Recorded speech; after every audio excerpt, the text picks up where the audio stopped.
அப்ப 25 வருஷமா ஃபாஸ்ட்ராக் கூட கஸ்டமரா இருக்கேன்னு நானும் பெருமையா சொல்லிக்கலாம்.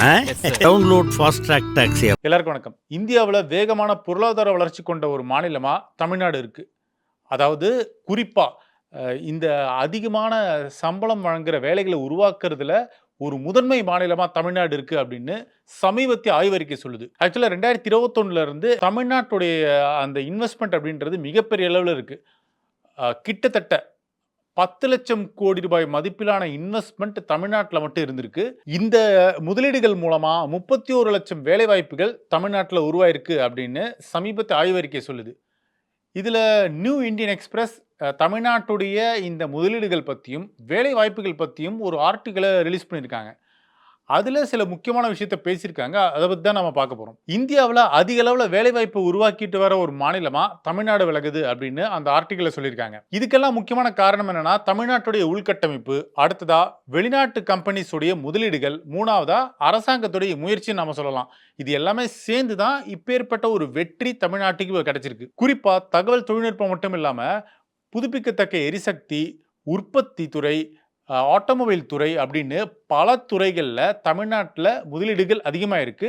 இதன் மூலமா வேலை வாய்ப்புகள் அதிகரிச்சிருக்கு அப்படின்னு அந்த ஆய்வறிக்கை சொல்லுது. சென்னையில் மட்டுமே 2030 வருஷத்துக்குள்ள அதிக சம்பளத்தில் வேலை செய்யும் தொழில் நிபுணர்களுடைய எண்ணிக்கை 3,70,000 அதிகரிக்கும் அப்படின்னு அண்மையில் வெளியான ஒரு ஆய்வறிக்கை தெரிவிக்குது. தமிழ்நாட்டில் திறமை மிகுந்த மற்றும் தொழில்நுட்ப நிபுணத்துவம் பெற்ற ஊழியர்களுடைய எண்ணிக்கை அதிகரித்து வர்றதாகவும் இது தமிழ்நாட்டுடைய நீடித்த நிலையான பொருளாதார வளர்ச்சிக்கு உதவும் அப்படின்னு அந்த ஆய்வறிக்கை சொல்லுது. இப்ப தமிழ்நாட்டில் அதிகமான வேலைவாய்ப்பு வழங்குற நகரம் அப்படின்னு பாத்தீங்கன்னா லிஸ்ட்ல இடத்துல இருக்கிறது சென்னை. ஏன்னா அங்க அதிகமான இன்வெஸ்ட்மெண்ட் வருது, அதன் மூலமா வேலை வாய்ப்புகள் இன்னும் அதிகமாகுது. இது இல்லாம சென்னையில கார்ப்பரேட் அலுவலக தளங்களுடைய பரப்பளவு 14 லட்சம் சதுர அடியிலிருந்து 23 லட்சம் சதுர அடிகளா உயர்ந்திருக்கு. தமிழ்நாட்டில் திறமை மிகு பணியாளர்கள் அதிக அளவில் கிடைக்கிறாங்க. தொழில் தொடங்க சாதகமான கொள்கைகள் இருக்கிறது தான் இதுக்கு முக்கியமான காரணமா சொல்லப்படுது. இது எல்லாத்தோட ஒரு முக்கியமான விஷயம், பன்னாட்டு நிறுவனங்களுடைய ஜிசிசி கிளைகள் அதுவும் சென்னையில தான் தமிழ்நாட்டில் அதிகமா இருக்கு. இதுல 33% பொறியியல் மற்றும் உற்பத்தி துறை சார்ந்தவையா இருக்கு.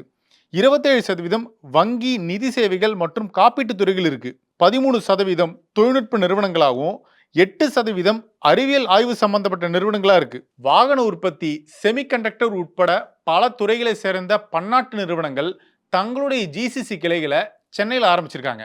சென்னை மட்டும் இல்லாம திருச்சி, கோவை, மதுரை, ஹொசூர் மாதிரியான முக்கியமான நகரங்கள் ஈக்குவலா வளர்ந்துட்டு வருது.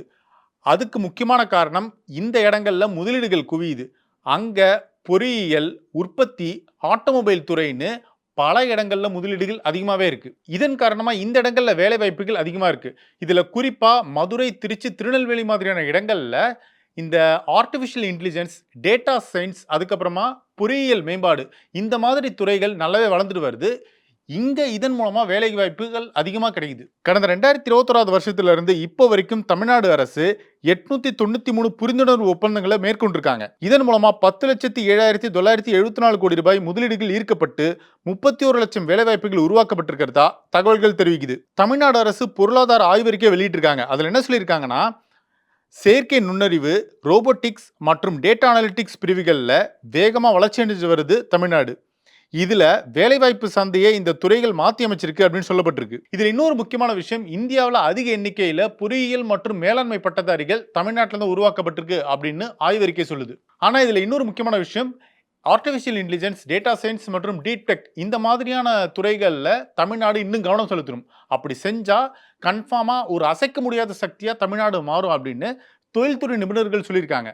ஸோ தமிழ்நாடு அரசு இதுல கொஞ்சம் கான்சென்ட்ரேட் பண்ணா நல்லா இருக்கும். இந்த ஆய்வறிக்கையில் இன்னொரு முக்கியமான விஷயம் குறிப்பிடப்பட்டிருக்கு. அதாவது தமிழ்நாட்டுடைய வளர்ச்சின்றது ஒரு குறிப்பிட்ட நகரத்துக்குள்ள சுருங்கிடக்கூடாது அப்படின்றதுக்காக பல நகரங்களில் இன்வெஸ்ட்மெண்ட் குவியுது. உதாரணத்துக்கு சென்னையை தாண்டி கோயம்புத்தூர், ஹொசூர், மதுரை, திருச்சி, திருநெல்வேலின்னு பல இடங்களில் இந்த முதலீடுகள் குவியுது இல்லை. அதனால என்ன ஆயிடுது, வேலை வாய்ப்புகள் அதிகமாகுது. நம்ம ஏற்கனவே சொல்லியிருக்கோம். இந்த இடத்துல ஐடி பார்க்ஸ், சிப்காட்லாம் நிறைய வந்துருச்சு. ஸோ இதை மேற்கோள் காட்டி அந்த ஆய்வறிக்கையில் அவங்க சொல்லியிருக்காங்க. இதுக்கு ஒரு உதாரணம் தான் ராணிப்பேட்டை மாவட்டத்தில் அமைக்கப்பட்ட டாடா மோட்டார்ஸோடைய உற்பத்தி ஆலை, தூத்துக்குடியில் அமைக்கப்பட இருக்கிற வின்ஃபாஸ்ட் வாகன உற்பத்தி ஆலை. இது எல்லாமே மிகப்பெரிய உதாரணமாக இருக்கு.